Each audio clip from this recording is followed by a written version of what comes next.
ఏమైంది? ఉహుం. ఏంటి ఇంకా నువ్వు మర్చిపోలేదా? మర్చిపోయే సంఘటనేనా అదే? ఇంకా ఆపు.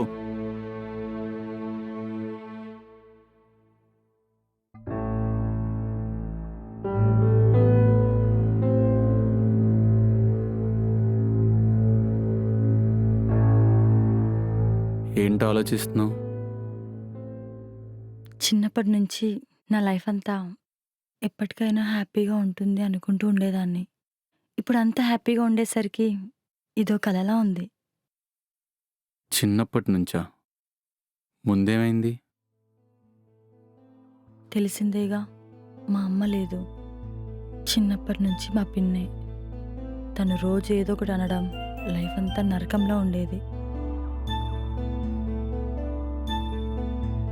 అయితే ఇప్పుడు కూడా కొంచెం భయంగానే ఉంది.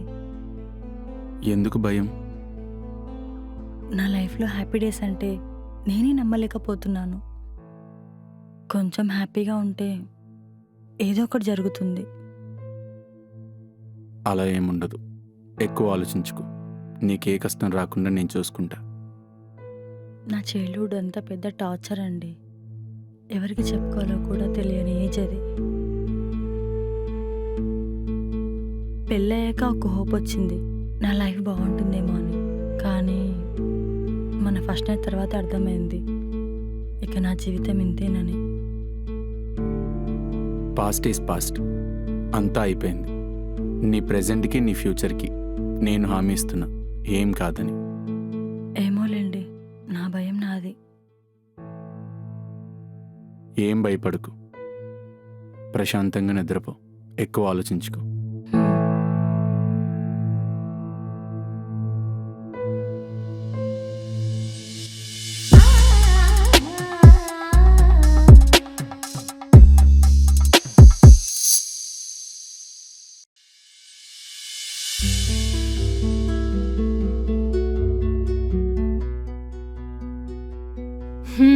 మొత్తానికి ఇక్కడ అమ్మాయినే పెళ్లి చేసుకుంటున్నావు అన్నమాట. అవునంటీ.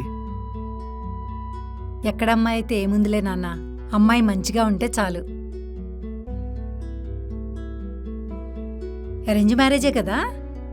వీడికి అంత సీన్ లేదులే అమ్మా. హే ఆప్రా. మొత్తానికి ఒక ఇంటివాడు అవుతున్నావు అన్నమాట. థ్యాంక్స్ అమ్మా.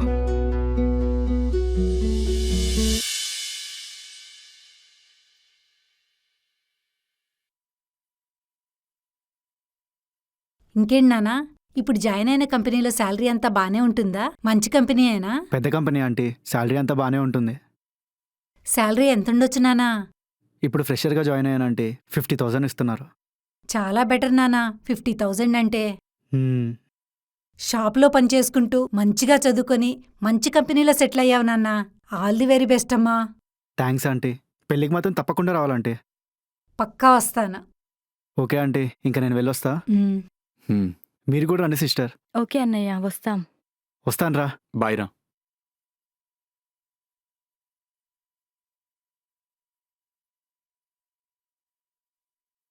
చూసి నేర్చుకోరా. నాకేం తక్కువ? షాప్ నుండి ఎంత వస్తుందిరా నీకు? నెలకి ఒక 50-60 వేల దాకా వస్తుంది. వర్క్ చేసే వాళ్ళకి రెంటు ఖర్చులు అన్నీ పోను ఎంత మిగులుతుంది? ఒక 40 దాకా మిగులుతుంది. 3 years నుండి చేస్తున్నావు, అంతకు మించి ఎప్పుడైనా ఎక్కువ వచ్చిందా? ఎలా వస్తుందమ్మా? నేనున్న ఏరియాలో అంతే బిజినెస్ జరుగుతుంది. మరి అలాంటప్పుడు జాబే బెటర్ కదరా. ఎవ్రీ ఇయర్ శాలరీ పెరుగుతుంది. అబ్బా ఆపమ్మా. ఒకరి కింద పనిచేయడం కన్నా ఇది చాలా బెటర్. వచ్చే రోజుల్లో కూడా ఇంతే సంపాదిస్తానంటే నీకు సరిపోదురా. వేరే ఏదైనా చూసుకో, లేదంటే కష్టపడాల్సి వస్తుంది. అదే అమ్మా, ఇంకా మెడికల్ షాపే ఎక్స్పెండ్ చేయాలి. సరేరా, మరి జాగ్రత్తగా చూసుకో.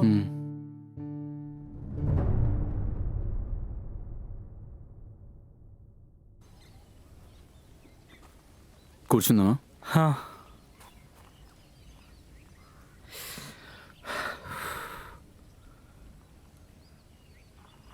అవునరా, నీకు ఈ క్లినిక్ మీద ఏమన్నా మిగులుతుందా?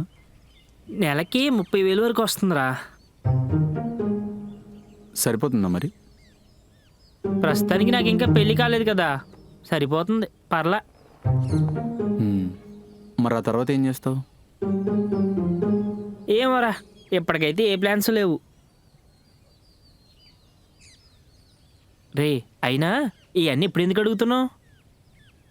ఏం లేదు, మామూలుగానే. నాకే నెలకు వచ్చే 30,000 మిగులుతుంది, అన్నీ పోగా. ఓ. ఏం సరిపోవట్లేదు. అయితే ఇప్పుడు ఏం చేద్దామని? అదే ఆలోచిస్తున్నారా? ఏదైనా ఒక మంచి బిజినెస్ ప్లాన్ చేసి లైఫ్లో సెటిల్ అయిపోవాలి.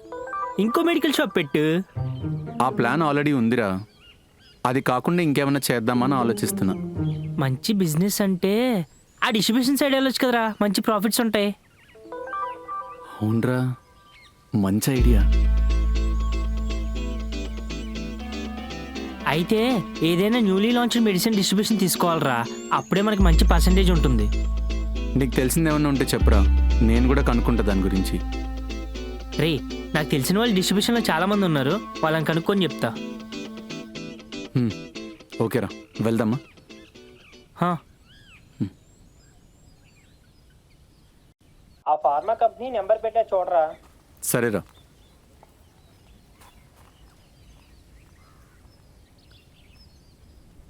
ఏంటి?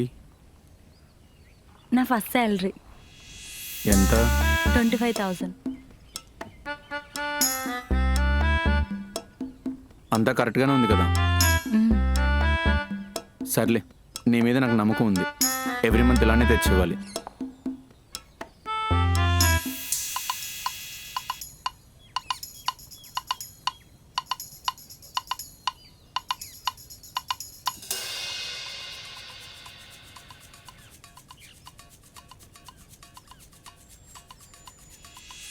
ఇదిగో తీసుకో. నాకేం వద్దులేండి, మీరే తీసుకోండి. అబ్బా, నేనేదో సరదాగా చేసేలే కానీ తీసుకో. నీకు ముందే చెప్పాను కదా అలా తీసుకోనని. తీసుకో. ఇది నీ సంపాదన, నీ దగ్గరే ఉండాలి. థ్యాంక్స్ అండి. అవును, నాకు పార్టీ ఏమి ఇవ్వవు మరి? చెప్పండి ఏం కావాలో. నాకా? ఏం అడిగినా ఇవ్వాలి మరి. ముందు మీరు అడగండి, నేను ఇవ్వగలిగింది అయితే ఇస్తాను. నువ్వు ఇవ్వగలవు.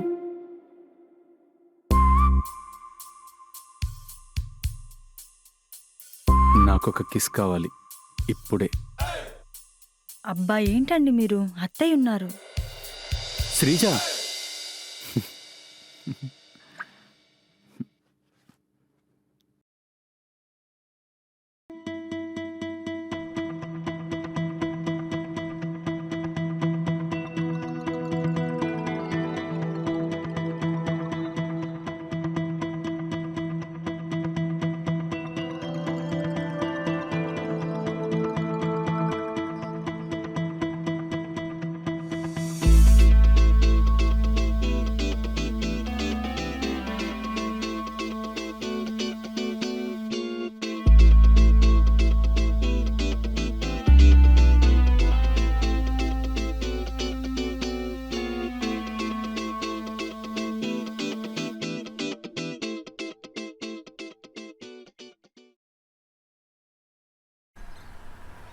జాక్ పాట్ కొట్టావురా. ఏంట్రా జాక్పాట్? 20 లక్షలంట్రా, ఎక్కడి నుంచి తీసుకురావాలి? రే మరి ఎంత ఉంటుందని వెళ్ళు బిజినెస్ డీల్కి? రే, నేనేదో 5 లక్షల లోపు ఉంటుందేమో అనుకున్నాను రా. మరి కొన్ని ఏరియాస్ వరకే తీసుకోవచ్చు కదరా, మనకు కొంచెం డబ్బులు తక్కువై ఉండేది. అలా కుదరదంట్రా, అన్ని ఏరియాస్కి డిస్ట్రిబ్యూషన్ చేసే వాళ్ళ కోసం చూస్తున్నారు. మరి ఇప్పుడు ఏం చేద్దాంరా? ఏదో ఒకటి చేసి డబ్బులు అడ్జస్ట్ చేసి చేసేయడమే. మంచి ఆపర్చునిటీరా, దెబ్బకి లైఫ్ సెటిల్ అయిపోతుంది.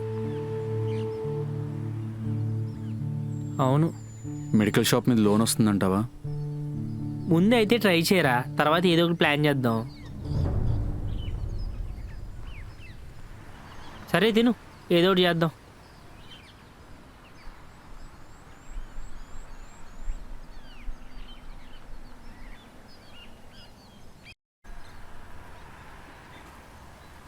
ఎక్కడ్రా? ఇక్కడేరా క్లినిక్లో. బిజినెస్కి లోన్ అప్లై చేశారా? 15 లక్షల దాకా వస్తాయంట. ఇంకేంట్రా మరి పార్టీ? పార్టీ ఏంట్రా, ముందు చెప్పేది విను. చెప్పరా. ఇంకో 15 లక్షల దాకా అవుతాయరా. వేరే ఎక్కడైనా అరేంజ్ అవుతాయా? ఉన్నారు కానీ వడ్డీ కొంచెం ఎక్కువ ఉంటుంది. ఎంత ఉంటుంది? మనకైతే ఒక 3 రూపీస్ ఇంట్రెస్ట్ ఉంటుంది. అరే బ్యాంక్లో 1.5 కదరా. అంతేరా, బయట ఎక్కువ ఉంటుంది. సరే నూరా, మాట్లాడదాం. వస్తున్నా ఉండు.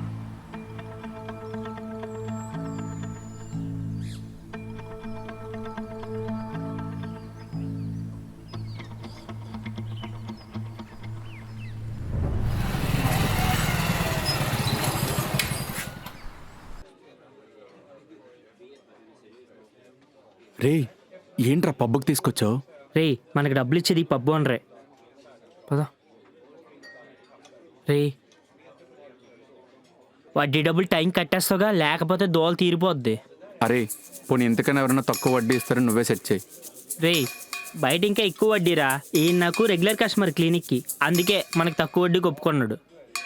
అరే 15 లక్షలకి 3 రూపాయలు వడ్డీ చొప్పున 45,000 కదా అవుతుంది. అంతేరా.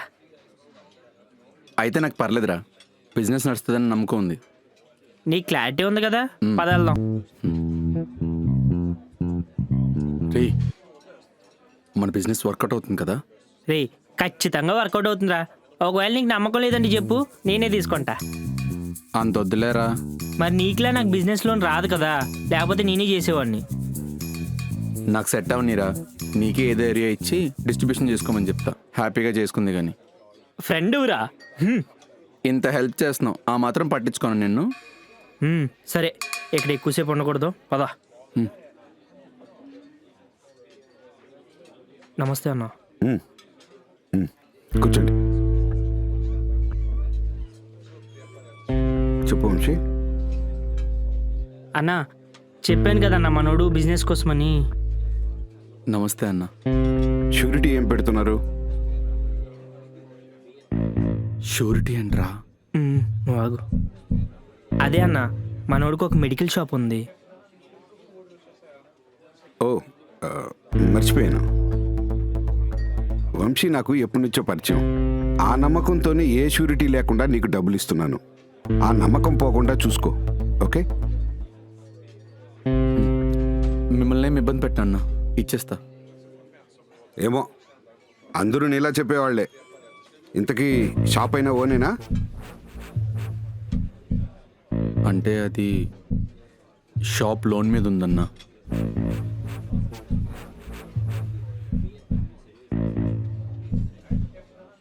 నాకు మాత్రం వడ్డీ ఒక్కరోజు లేట్ అయినా మెంటల్ ఎక్కిపోతుంది.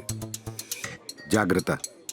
అన్నా మనోడు చాలా హానెస్ట్ అన్న, డబ్బులు కరెక్ట్గా కట్టేస్తాడు.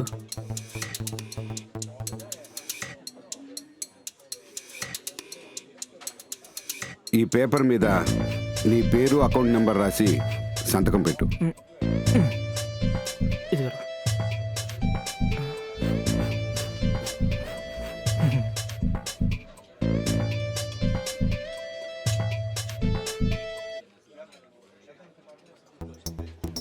అమౌంట్ నీ అకౌంట్లో పడిపోతుంది.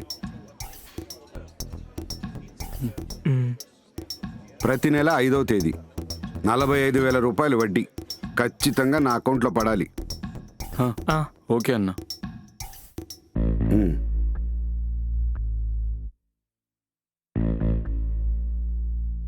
వెళ్దామా? అన్నా మేము వెళ్ళొస్తామన్నా. సరే, ఉంటా అన్నా. మంచిది.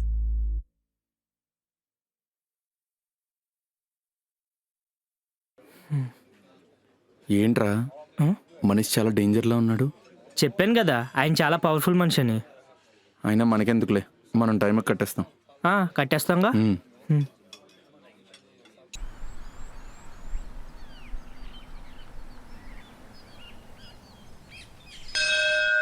చల్లగా చూడమ్మ వెళ్ళమ్మ తల్లి. ఏంటో ఈ పూజలు, మీ నమ్మకాలు. అలా అనొద్దండి, ఎవరి నమ్మకాలు వాళ్ళకు ఉంటాయి.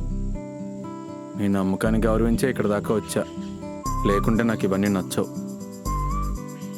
ఇక్కడ నుంచి చూడండి, మీ బిజినెస్ చాలా బాగా జరుగుతుంది.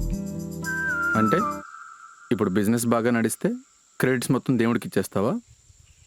అబ్బా సరేలేండి, అంతా మీ వల్లే. ఏంటో అస్సలు అర్థం కాదు.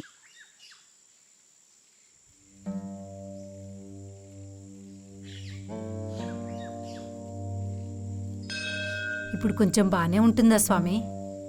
అదే అమ్మా, ఒక మంత్రం రాసిస్తా. డైలీ మీ వాడిని 14 సార్లు చదువుకోమను. వాడికి ఇలాంటి నమ్మకాలు ఏవీ లేవు స్వామి. నమ్మకుంటే ఎలా అమ్మా? ఏం చేస్తాం స్వామి, వాడలా తయారయ్యాడు మూర్ఖంగా. సర్లే అమ్మా, మీ కోడలతోనే చేయించు. సరే స్వామి. ఈ సంవత్సరంలో మీ ఓడి జాతకం అస్సలు బాలేదు. ఆరోగ్యపరంగా, వివాహ జీవితంలో, వ్యాపారపరంగా చాలా జాగ్రత్తగా ఉండాలి. ముఖ్యంగా కొత్త వ్యాపారాలు, వడ్డీ వ్యాపారాలు లాంటివి అస్సలు చేయొద్దు. ఏమీ కలిసిరాదమ్మా. వాడు మొన్ననే 30 లక్షలు అప్పు తీసుకొని కొత్తగా ఏదో బిజినెస్ స్టార్ట్ చేశాడు స్వామి. కనీసం మొదలు పెట్టేటప్పుడు మంచిదా కాదా అని సలహా తీసుకోరా అమ్మా. నాకు ముందేం చెప్పలేదు స్వామి, మొదలు పెట్టాకే చెప్పాడు. అమ్మా, మీ వాడి రాశికి ఈ సంవత్సరం అంతా నష్టమే ఉంది. ఇప్పుడు ఏం చేయాలి స్వామి? మొదలు పెట్టేశారన్నారు, ఇంకేం చెప్పాలమ్మా? ఆపటానికి చూడండి, అంతకు మించి ఏమీ చేయలేను.